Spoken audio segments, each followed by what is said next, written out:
প্রিয় শিক্ষার্থী, আমরা লক্ষ্য করি এখানে তিনটি সমকোণী ত্রিভুজ রয়েছে, যার একটি সূক্ষ্মকোণ হচ্ছে 30 ডিগ্রি। আমরা এখন এই সমকোণী ত্রিভুজ তিনটি নিয়ে কাজ করব। আমরা ধরে নিচ্ছি, মনে করি প্রথম সমকোণী ত্রিভুজে এটি অতিভুজ, এটি লম্ব, এটি ভূমি। আমরা ধরে নিচ্ছি অতিভুজের পরিমাণ হচ্ছে 6 সেন্টিমিটার। তাহলে আমাদের লম্ব এর পরিমাণ কত বের করতে হবে? ধরে নিচ্ছি লম্ব হচ্ছে x এবং ভূমি হচ্ছে y। আমাদের লম্বের পরিমাণ বের করতে হবে, অর্থাৎ x এর মান বের করতে হবে এবং ভূমির পরিমাণ y বের করতে হবে। দ্বিতীয় ত্রিভুজে ধরে নিচ্ছি এখানে ভূমি আছে 4 সেন্টিমিটার। আমাদের অতিভুজের পরিমাণ কত বের করতে হবে? আমরা ধরে নিচ্ছি অতিভুজ হচ্ছে x এবং লম্বের পরিমাণ বের করতে হবে। আমরা ধরে নিচ্ছি লম্ব হচ্ছে y। তৃতীয় সমকোণী ত্রিভুজে আমরা ধরে নিচ্ছি লম্বের পরিমাণ হচ্ছে 30 সেন্টিমিটার। তাহলে আমাদের অতিভুজের মান বের করতে হবে। ধরে নিচ্ছি অতিভুজ হচ্ছে y এবং ভূমির মান বের করতে হবে, ভূমি হচ্ছে x। আমরা এখন 1 নং সমকোণী ত্রিভুজ নিয়ে কাজ করব। আমরা লক্ষ্য করি প্রথমে আমরা লম্বের পরিমাণ বের করতে চাচ্ছি। তাহলে লম্ব হচ্ছে x আর এটি হচ্ছে অজানা বাহু, জানা বাহুটি হচ্ছে অতিভুজ। তাহলে আমাদের লম্ব এবং অতিভুজের মধ্যে ত্রিকোণমিতিক অনুপাত নিতে হবে। আমরা আমাদের সুবিধার্থে আমাদের ত্রিকোণমিতিক অনুপাতের সূত্রগুলি আমরা লিখে নিচ্ছি।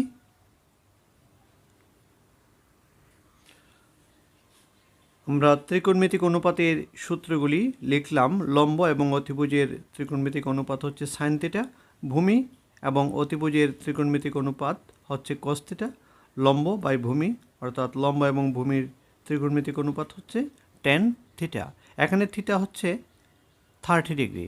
তাহলে আমাদের জানতে হবে sin 30 ডিগ্রি এর মান কত, আমাদের জানতে হবে cos 30 ডিগ্রি এর মান কত, আমাকে জানতে হবে tan 30 ডিগ্রি এর মান কত। আমরা মানগুলি এখানে লিখে নিচ্ছি। প্রিয় শিক্ষার্থী, তোমরা ত্রিকোণমিতিক অনুপাতের এই সূত্রগুলি তোমরা শিখে নেবে এবং এই মানগুলি তোমরা শিখে নেবে। তারপর আমরা মূল অঙ্কে প্রবেশ করব। আমরা লিখেছি sin 30 সমান হাফ, cos 30 সমান √3/2, tan 30 সমান 1/√3। এখন আমরা মূল অঙ্কে প্রবেশ করি। 1 নং সমকোণী ত্রিভুজে আমাদের যেহেতু লম্বের মান বের করতে হবে, লম্ব হচ্ছে x এবং অতিভুজ হচ্ছে 6 সেন্টিমিটার। লম্ব এবং অতিভুজের মধ্যে সম্পর্ক নিতে হবে, একটি অজানা বাহুর সাথে একটি জানা বাহুর সম্পর্ক নিতে হবে। তাহলে আমরা ত্রিকোণমিতিক অনুপাতের সূত্রের মধ্যে আমরা লক্ষ্য করি এখানে লম্ব এবং অতিভুজের সম্পর্কটি আমরা দেখি এখানে কি আছে। লম্ব এবং অতিভুজের সম্পর্কটি হচ্ছে sin θ।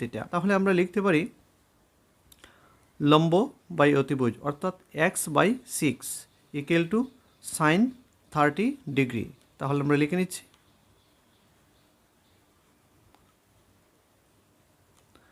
1 নং সমকোণী ত্রিভুজ থেকে লিখে নেই 1 নং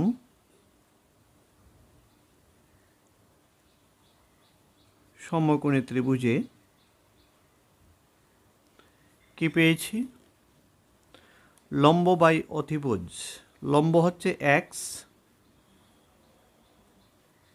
এবং অতিভুজ হচ্ছে 6। তাহলে আমরা লিখতে পারি x/6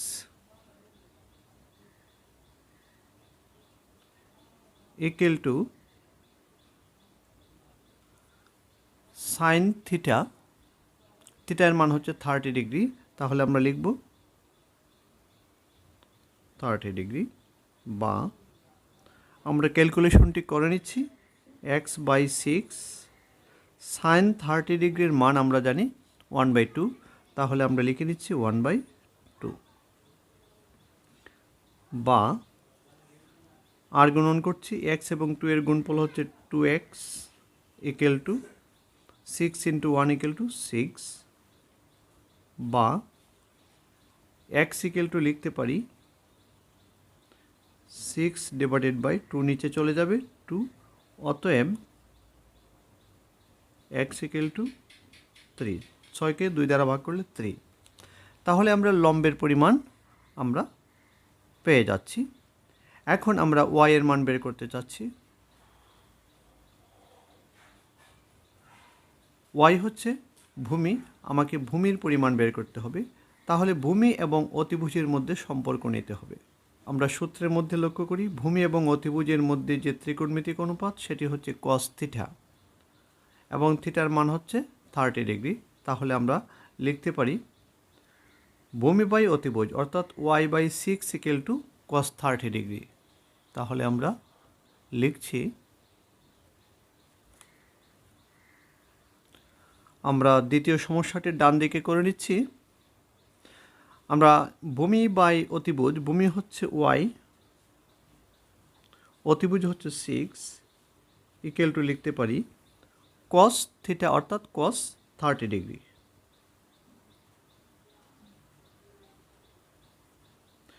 আমরা এখানে ক্যালকুলেশন করে নিচ্ছি বা y/6 ইকুয়াল টু cos 30 ডিগ্রির মান হচ্ছে √3/2। তাহলে আমরা এখানে লিখব √3/2। এখন আমরা আর গুণন করে সমাধান করব। 2 এবং y এর গুণফল হচ্ছে 2y ইকুয়াল টু 6 ইন্টু √3। আমরা y এর মান বের করতে চাচ্ছি। তাহলে y ইকুয়াল টু হবে 2 চলে যাবে 6√3 এর নিচে,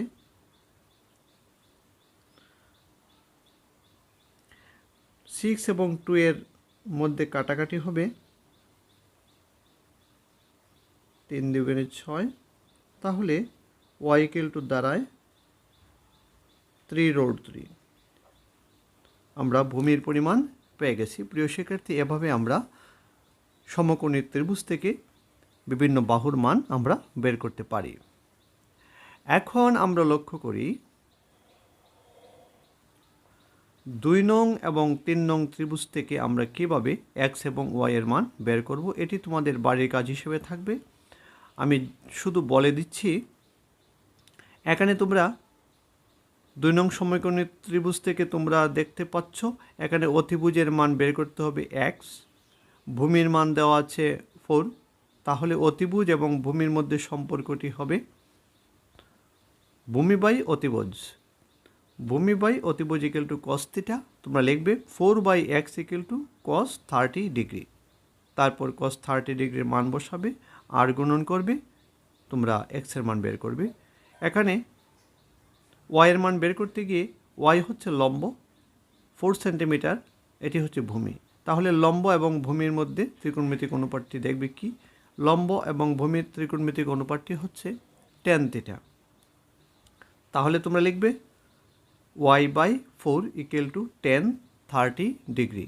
তারপর tan 30 ডিগ্রির মান লিখে আর গুণন করে তোমরা y এর মান বের করবে। 3 নং ত্রিভুজে তোমরা x এবং y এর মান বের করবে। x হচ্ছে ভূমি, y হচ্ছে অতিভুজ, লম্বের মান দেওয়া আছে। তাহলে ভূমির মান বের করতে গিয়ে তোমরা লম্ব এবং ভূমির মধ্যে সম্পর্ক স্থাপন করবে। লম্ব এবং ভূমির সম্পর্ক হচ্ছে tan থিটা। তোমরা লিখবে 3/x, লম্ব বাই ভূমি, 3/x equal to tan 30 degree. তারপর tan 30 ডিগ্রির মান বসিয়ে আর গুণন করে তোমরা x এর মান বের করতে পারবে। পরবর্তীতে অতিভুজ y এর মান বের করতে চাই, এটি কিভাবে করব। তোমরা অতিভুজ এবং লম্ব এবং অতিভুজের সম্পর্কটি হচ্ছে লম্ব বাই অতিভুজ ইকুয়াল টু sin থিটা। তোমরা লিখবে 3/y equal to sin 30 degree. তারপর sin 30 ডিগ্রির মান হচ্ছে হাফ বসাবে, তারপর আর গুণন করে সমাধান করে y এর মান বের করবে। প্রিয় শিক্ষার্থী, আশা করি তোমরা পারবে। 2 নং এবং 3 নং তোমাদের জন্য বাড়ির কাজ হিসেবে রয়ে গেল, তোমরা এটি করে আমাকে দেখাবে।